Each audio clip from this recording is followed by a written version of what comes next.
Hai, Assalamualaikum. Okey, pada video kali ini, bagi topik garis dan satah dalam 3 dimensi, cikgu akan ajar bagaimana untuk menyelesaikan soalan berbentuk masalah. Okey. Jadi kita tengok contoh yang diberikan. Okey. Cikgu terus kepada penyelesaian. Okey, macam mana kita nak mengenal pasti sudut di antara garis NQ dan satah PQRS. Okey, kita akan menggunakan teknik wand. Okey. Kita akan buat pada baris 1 dan baris kedua. Baris 1 kita isi dengan huruf pada garis. Garis apa? Garis NQ. Jadi huruf dia NQ. Okey. Pada baris 2 kita isi dengan satah. Tapi satah itu, satah PQRS, dia ada huruf lain pada satah itu. Jadi kita kena tulis semua huruf pada satah PQRS. Apakah semua huruf yang ada? P, B, Q, R, K dan S. Jadi P, B, Q, R, K, S. Okey. Kemudian kita adakan tidak ke petak. Okey, macam mana kita nak isi huruf dengan petak-petak ini?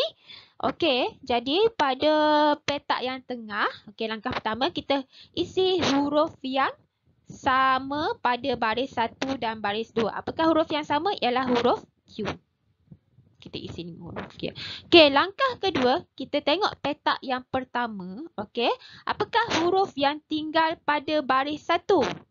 Kita isi pada petak pertama, iaitu huruf N.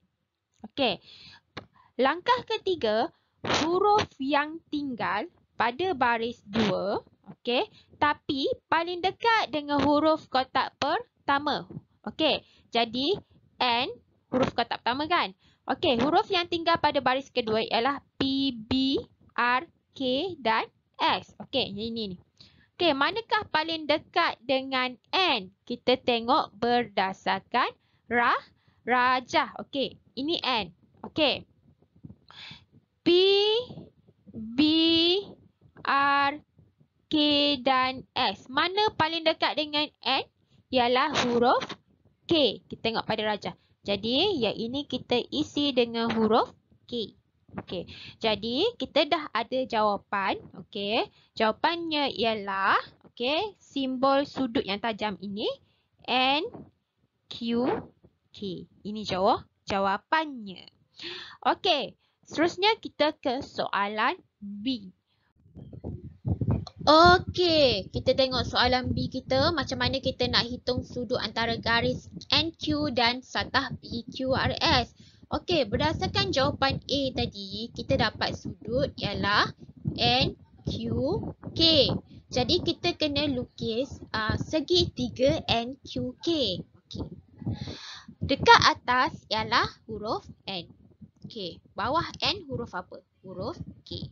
Jadi yang selebihnya ialah huruf Q. Okey, di manakah sudut itu terletak? Adakah pada Q, N ataupun K? Tengok. Di tengah-tengah huruf apa? Huruf Q. Maka sudut itu berada pada Q. Jadi kita labelkan sebagai theta ini sudut. Okey, macam mana kita nak cari sudut ini? Kita kena ada nilai dua sisi kan? Okey, berapa sisi NK? Tahu tak? Tak tahu. Jadi kita kena cari berapa nilai NK ni. Okey, kalau kita perasan NK, macam mana kita nak cari NK? Okey, tahu tak nilai KR berapa? Tahu. Nilai dia 3. Okey, kenapa nilai KR ialah 3? Sebab PB dia kata 6. So B titik tengah. Jadi ini 3, ini 3. Jadi KR pun 3 lah. Okey. MQ 5. Jadi NR akan dapat 5 juga. Okey, jadi ini segitiganya cikgu keluarkan. Jadi untuk cari NK, kita guna teorem Pythagoras. Okey. NK sama dengan punca kuasa 5 kuasa 2 tolak 3 kuasa 2. Kita akan dapat 4. Okey, teorem Pythagoras ni kamu ulang kaji sendiri. Okey. Seterusnya, macam mana cikgu nak cari NQ?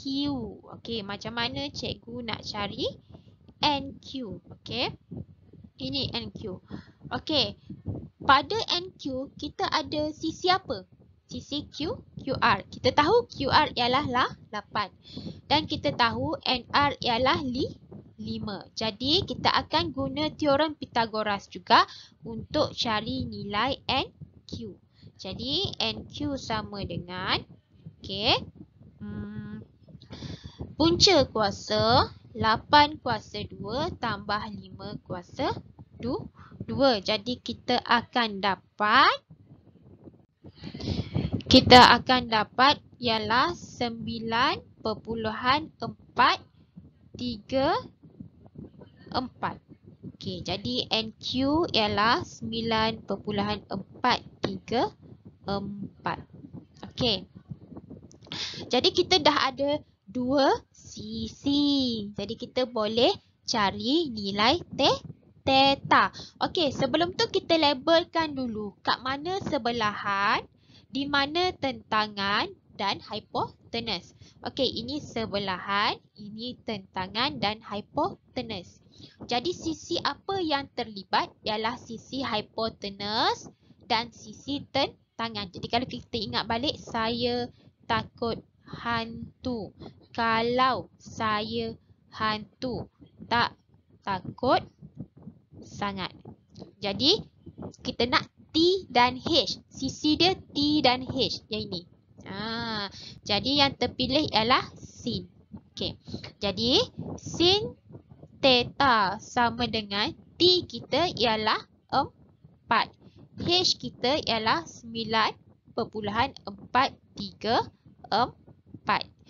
Jadi untuk dapat theta sudut, okey, sin, shift sin negatif 1, okey, 4, 9.434. Kamu tekan kalkulator, kamu akan dapat nilai.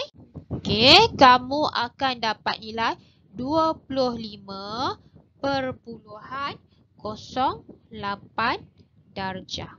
Jadi itu jawapan sudutnya. Sudut NQK. Jadi setakat itu sahaja untuk video kali ini. Okey, sila tengok sehingga kamu faham. Okey, jika kamu faham video ini, tekan butang like. Jika kamu kurang faham atau tidak faham, kamu boleh tekan butang dislike untuk cikgu membuat penambahbaikan. Okey, sekian. Terima kasih.